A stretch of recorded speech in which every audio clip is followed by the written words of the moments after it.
This week on ANN, the Adventist Development and Relief Agency ramps up critical care in India and expands COVID response in Nepal and Sri Lanka. The Adventist Church in Canada issues a statement after 215 unmarked children's graves are discovered. And Adventists in South Colombia take part in a day of prayer for the nation. These stories and more coming up.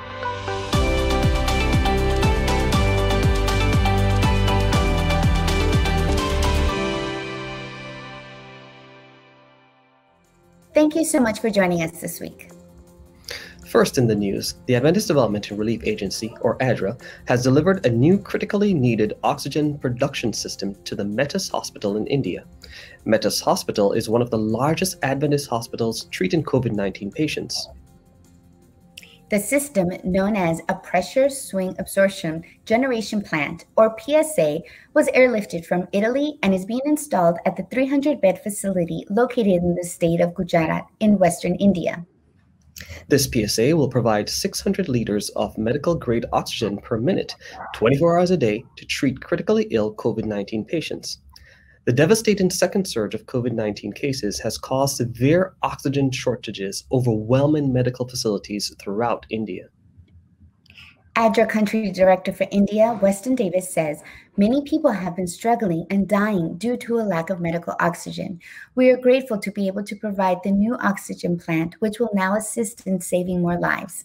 This plant will ensure that the hospitals will depend much less on outside suppliers. Please continue to pray and help the people in this region. ADRA will keep on working with the Adventist Church, the Adventist healthcare systems, and other trusted partners to expand and mobilize humanitarian relief to combat the urgent situation. ADRA plans to install additional oxygen generation plants in other medical facilities in Pune and Delhi and has already delivered hundreds of medical supplies, including PPE kits, ICU beds, and oxygen concentrators. The International Relief Agency has been responding to the alarming crisis since the new COVID-19 outbreak was reported in April. It is monitoring 6 Adventist hospitals throughout India to strengthen the medical capacity and improve care, and collaborating with the NGO Doctors for You, as well as the Indian government, to manage COVID-19 vaccination centers in Patna and Delhi. The humanitarian agency is also scaling up operations in other COVID-19 hotspots in Asia to aid major hospitals in Sri Lanka and Nepal as the deadly virus surges in the region. According to health officials, India's COVID-19 variant has spread to several districts within Nepal and Sri Lanka, affecting people between 20 and 44 years old. The World Health Organization estimates the new surge has spiked the number of confirmed cases in the region to more than 28 million people and increased the death toll to more than 354,000 since the beginning of the pandemic in 2020. Those numbers are subject to change daily. In Sri Lanka, ADRA is working with the public health offices to identify urgent needs in districts and cities most affected by COVID-19. To ease the medical equipment and oxygen shortage supplies, ADRA will be supporting 2 major hospitals in the Gampara district by delivering critically needed oxygen concentrators, hospital beds, patient monitors, and protective equipment. Last week, the Adventist Church in Canada issued a statement on the discovery of 215 unmarked children's graves at the former Kamloops Residential School Site in British Columbia, Canada. The statement says, the Seventh-day Adventist Church in Canada mourns with the families of the Tk'emlúps to Secwépemc First Nation and all the Indigenous peoples of Turtle Island following the discovery of 215 unmarked children's graves at the former site of the Kamloops Indian Residential School. This horrific event reminds us of the troubled relationship that Canada continues to navigate with the Indigenous nations who pre-existed its founding. It presents an opportunity to recognize the truth of past and present injustices, to see the resilience of the Indigenous peoples of Canada, and together embark on a process of reconciliation to create a better Canada for all. For more information, visit nadadventist.org. Amid the civil unrest brought on by protests in Colombia for over a month, Seventh-day Adventist leaders took part in a special prayer session for the nation. The Adventist Church was invited to participate by META, the Central Colombian government's religious liberty leaders.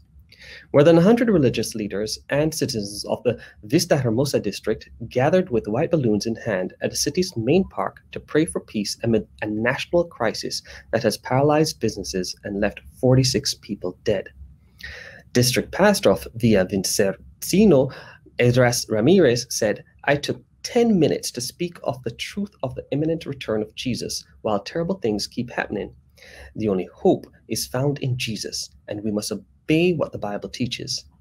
Ramirez, who ministers to 6 churches and 11 small groups in the city, said it was important to pray alongside other religious leaders for a country so affected by the lingering pandemic that has claimed so many lives and caused an economic strain. At the end of the event, coined as the Day of Prayer for Peace in Colombia, Ramirez gave the missionary book of the year titled Hope for Troubled Times by Adventist evangelist Mark Finley to government officials, local leaders, religious leaders, and community members attending the event. The prayer session with Meta is one of many prayer initiatives across the church in Colombia. On May 5, the church, throughout its 9 conferences and missions in the South Colombian Union, took a day to pray for the nation through an online program on its Facebook page and YouTube channel. Church members throughout the territory spent the day praying for those affected by depression and the loss of loved ones. Churches have also held prayer vigils during the month of May as the social unrest continues in the country. This year, the world will set aside June 20 as World Refugee Day. The Seventh-day Adventist Church recognizes June 19 as World Refugee Sabbath. The theme for World Refugee Day 2021 is Every Action Counts, meaning everyone can make a difference, and everyone has a role to play in order to bring about change for the more than 79 million people who have been forced from their home by conflict and persecution. This year, the Adventist Development and Relief Agency is working to continue the momentum and conversation started from its Every Child, Everywhere in School campaign. Right now, more than half of the world's refugees are children, and refugee children are 5 times more likely to be out of school than their non-refugee peers. In fact, more than half of school-aged refugee children do not attend school. We encourage you to watch the story of Amira coming up next. Then visit adra.org/World Refugee Sabbath to download resources on how you can start conversations around impacting the lives of refugees around the world.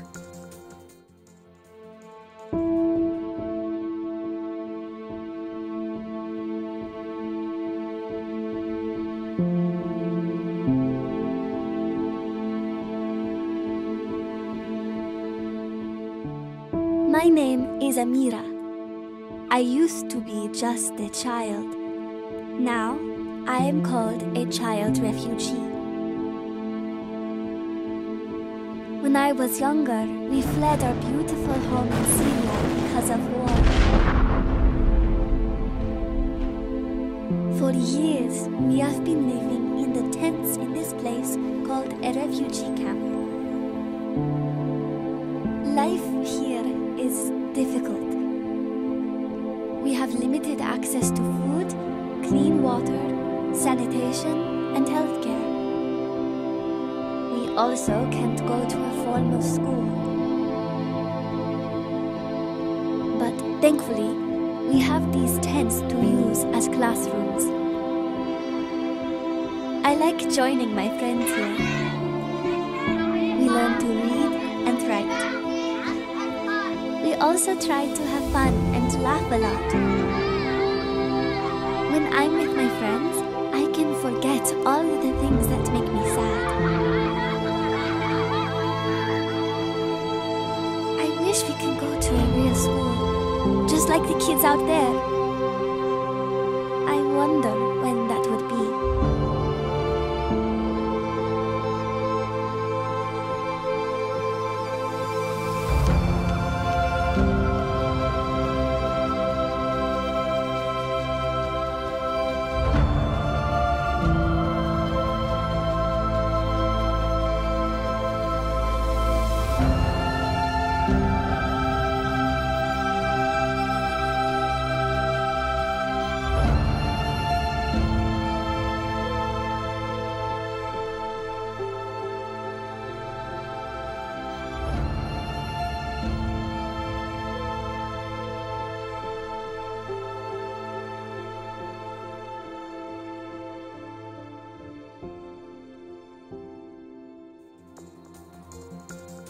Coming up, Amazonia welcomes 36 young missionaries who will live in mission for the next year.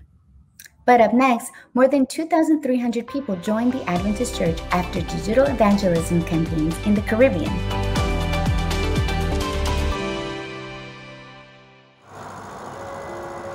When I first felt called to be a minister, I didn't want to be a typical pastor with a suit and a tie. One of the things I appreciated most about Christ was his ability to defy convention. Once, when I moved away from a place where I was pastoring, one of my friends said, "We're going to miss you. You're so unusual." I take that as a compliment. I'm someone who likes a challenge. I love to test my limits. I've been running for more than 35 years, most days of the week. I love to run, especially in nature. It's time alone with God where I can recharge. I run first thing in the morning so I can prepare emotionally and spiritually for whatever I might experience that day. I find my greatest fulfillment in relating to people who aren't Adventist or even Christian. We have to meet people where they are. That's what Jesus did, and it's still our responsibility today. I have friends who are Christians and atheists, gay and straight, old and young, of all races and ethnicities. I'm a biker, a runner, and a pastor. I'm extremely blessed. My name is Stephen Chavez, and this is my whole life.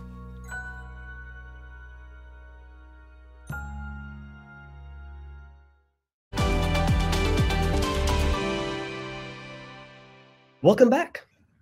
More than 2,300 new believers joined the Seventh-day Adventist Church after a recent 4-week evangelistic campaign streaming across dozens of islands comprising the Caribbean Union. The virtual event drew thousands of viewers every night and finished off with the largest number of baptisms ever reached during the territory's annual evangelism efforts. Assistant to the President for Evangelism in the Caribbean Union, Claudius Morgan, was the keynote speaker for the series.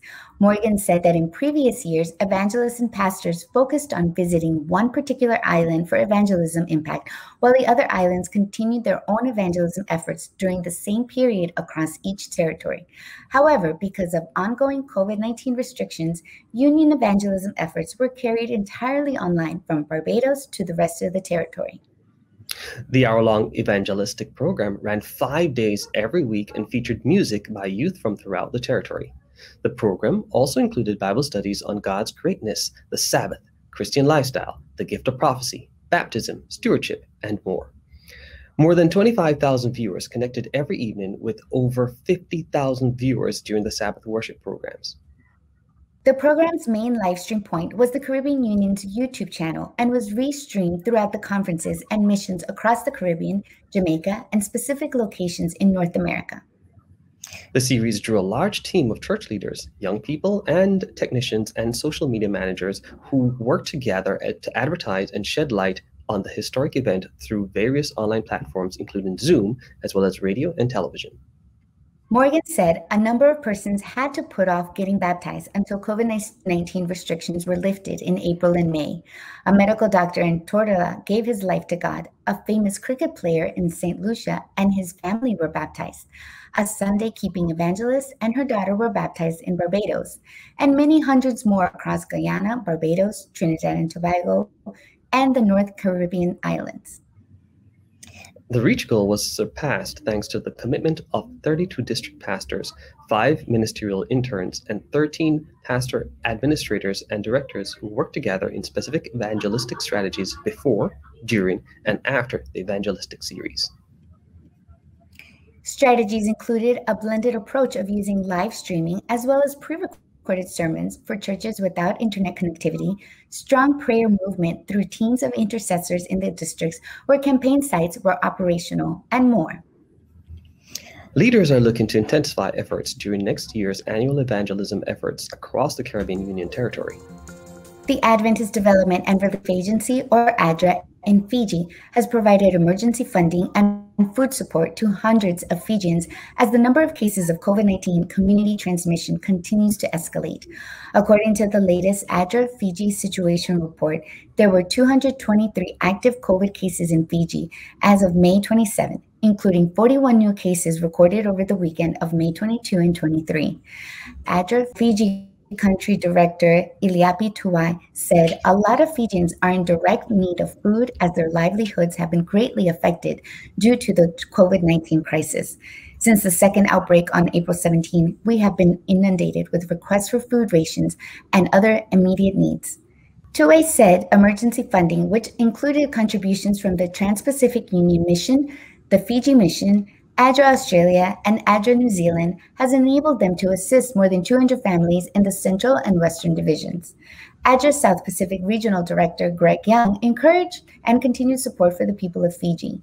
Young said, through that partnership, ADRA South Pacific was able to activate the food scenario encompassed within ADRA's Fiji National Emergency Management Plan. The need is ongoing, and thank you also to those who gave to the Disaster and Famine Relief Offering, which made this intervention possible. I urge all concerned to pray for the people of Fiji and continue to support them as and when you can. 25% of Serbians are impoverished. This percentage translates into close to 1.8 million people. Inadequate living conditions in slums are recognized as one of the apparent signs of the extreme poverty that affects thousands of people in Belgrade. According to a research study by the University of Belgrade, the Roma people are the most vulnerable and affected by poverty in this region. The homeless population in Belgrade is probably the most deprived subgroup out of all socially vulnerable communities that are at an even greater risk during pandemics. The United States Agency for International Development, better known as USAID, awarded a $120,000 grant to ADRA Slovakia for the implementation of the homeless program Dromodrom in Serbia. Recently, representatives of USAID in Serbia and the Embassy of the Slovak Republic signed a memorandum of understanding. The financial award will enable the continuation of the project, specifically created to provide support to homeless people. U.S. Ambassador to Serbia, His Excellency Anthony Godfrey, said, "We're impressed by what the Slovak agency, Slovak Aid, and the Adventist organization ADRA have done for the homeless. Today, we are awarded $120,000 so that, together with you, we can continue these efforts and provide more people support. Partnerships give birth to great things." Headquartered in Belgrade, ADRA Serbia is one of 130 national offices of ADRA International that has been active in the region since 1990. The feeling of wanting to make an impact in someone else's life and putting mission into practice was what made 22-year-old Luana Collin leave her 6th period of social work at the State University of Ponta Grossa to live a year in the mission field. Luana represents the group of 36 young people who are linked to the 1 Year in Mission, or OYIM 2021 project in northwestern Brazil. All left home, work, or college to live the experience of being full-time missionaries in the region. The initial training program usually takes 9 weeks, but due to the pandemic period, this edition lasted only 5 weeks.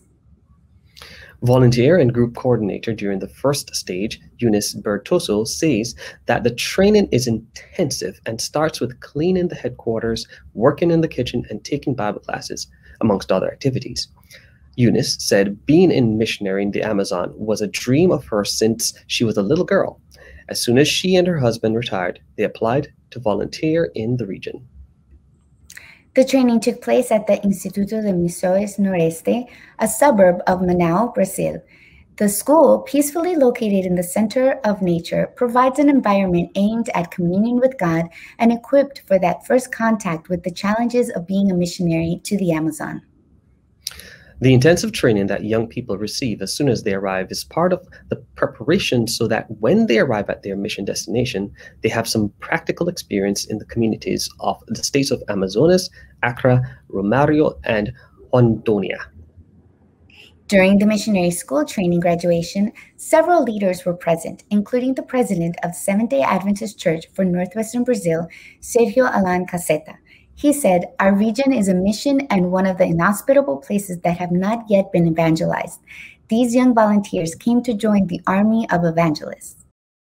On Monday, May 31st, the young people left the Institute and went to the Amazonian communities to begin their 1 year in the mission field. Coming up, Elizabeth Henry joins us for This Week in Adventist History. But up next, Adventist Mission shares the story of help in Ho Chi Minh.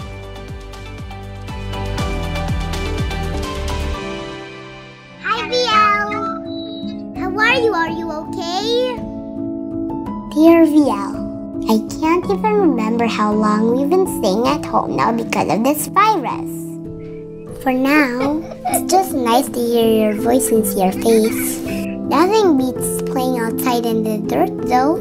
Which reminds me, are your hands clean? Yes! Mommy and Daddy says not a lot of kids get COVID-19, but it's always nice to be extra safe. We should wash our hands before picking our nose.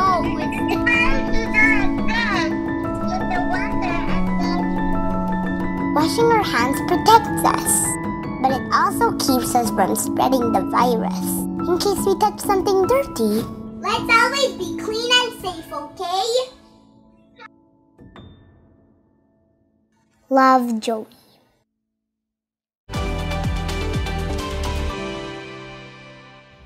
Welcome back. When money was tight in Ho Chi Minh, Vietnam, and the Adventists ran out of funds to pay for their meal service money, food poured in from members of the community. Church members worked together to serve home-cooked meals to full crowds of people and impacted their community. Adventist Mission has more.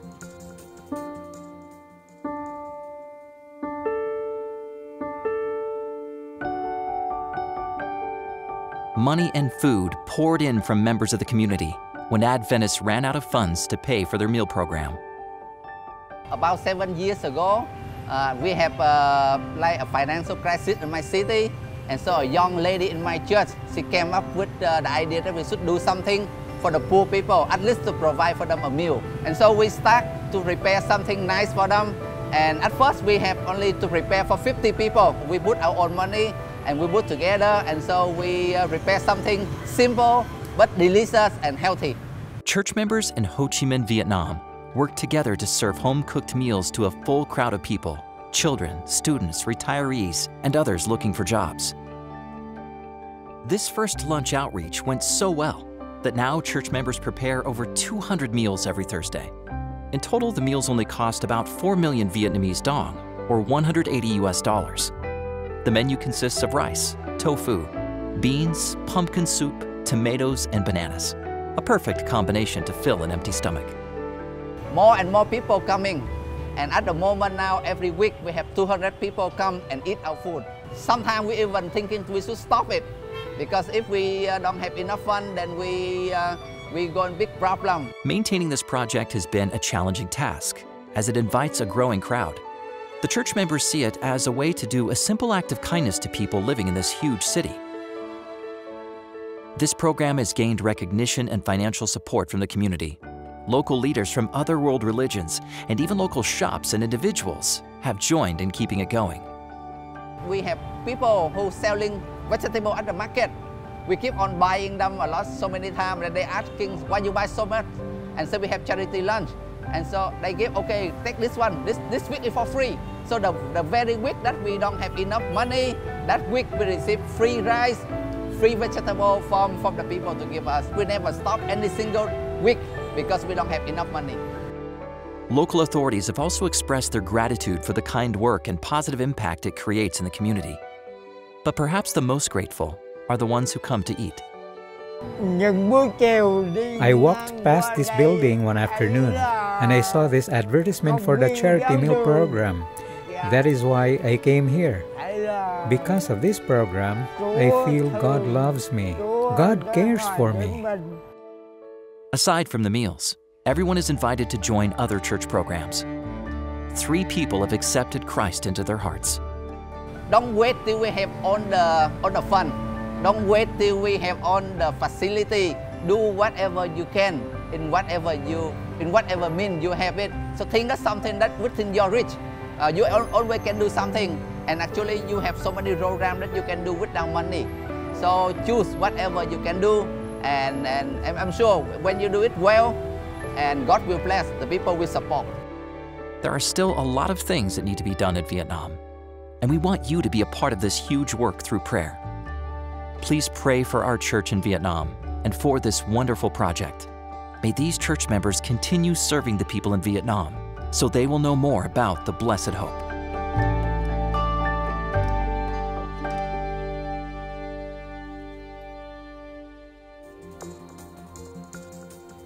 Watch this and other mission stories online by visiting adventistmission.org, then click on videos at the top. And finally, for today's episode, let's turn to Elizabeth Henry for a look at Adventist history. This week, we hear about the life of musician and educator Alma Montgomery Blackman. Welcome. This week, we look at the life of an outstanding musician and educator, Alma Montgomery Blackman. Alma was born on July 25, 1921. By the age of 5, she could read music and play the piano, and by the age of 10, she was a church organist at the First Seventh-day Adventist Church in Washington, D.C.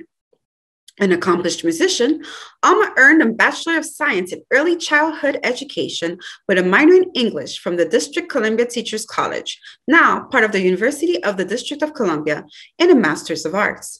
She became an educator, and in 1962, she was appointed Supervisor of Kindergarten Education in the Department of Elementary Education for the District of Columbia. After her second bout with cancer in 1972, her first was in 1948, Alma moved to Oakwood. For the next 12 years, she taught in the English and music departments of Oakwood University and revitalized the Aeolians. Under Alma's direction, the Aeolians performed over 230 concerts in 32 of the 50 states, the District of Columbia, 9 countries, as well as 2 European tours as members of the Friendship Ambassadors Foundation. After the first tour, Alma accepted an invitation to travel to Russia to join in dialogue with government officials about concert exchanges between the Soviet Union and the United States. Alma was given a 5-year appointment to the General Conference Music Committee and was asked to serve as associate choral conductor at the 1980 and 1985 General Conference sessions. She also worked on the Review and Herald Hymnal Committee, which worked to produce the Seventh-day Adventist Hymnal in 1985. In 1988, Alma was awarded an honorary Doctor of Music degree from Andrews University, and in 1990, an honorary Doctor of Humane Letters by Atlantic Union College. Alma died on June 10, 2009, leaving a vibrant legacy.